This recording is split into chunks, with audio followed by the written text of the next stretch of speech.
මෙතන ඉන්න එක බිරින්දා කෙනෙක්වත් තමන්ගේ ස්වාමියාව දන්නවද? මට කියන්න. ඔබ ඔබේ ස්වාමියාව අඳුරනවද?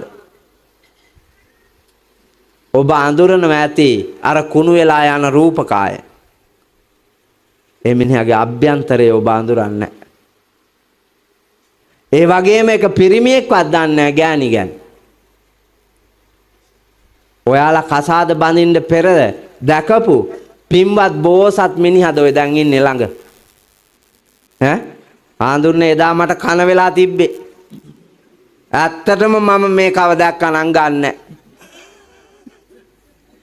මං කිව්ව නේද? කන වෙලා තියෙන. තවත් කන වෙලා තමයි ඉන්නේ. ඔය දැනට ටිකයි පේන්නේ.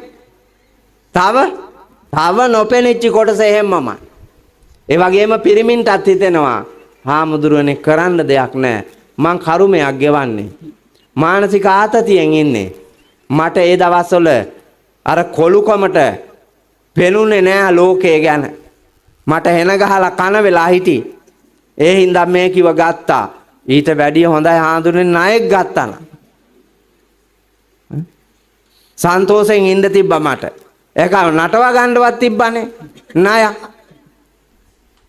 දැන් කසාද බැඳපු පිරිමින්ට මොකද වෙලා තියෙන්නේ? තලාපු රිලව් වාගේ. තලාපු කූතාණ්ඩියා තලාපු රිලවා ඔහම නින්නේ. හැම වෙලාවෙම ඔහම ඉන්න ඔළුව කඩාගෙන. අහිංසක විදියට ආය නොගහයි කියන හැඟීමෙන්. කසාද බැඳපු පිරිමින්ටත් ඒකමයි වෙලා තියෙන්නේ තලාපු රිලව් වාගේ. ඔළුව නමාගෙන ඉන්න වෙලා තියෙන මෙවුන්දලා කුලප්පුවට යන ගමන නැවැත්තුව හැකිද? ඈ මට කියන්න ඔයාලා ගෑනු කුලප්පු වෙලා ඉන්න එක නවත්තන්න පුළුවන්ද? බෑනේ.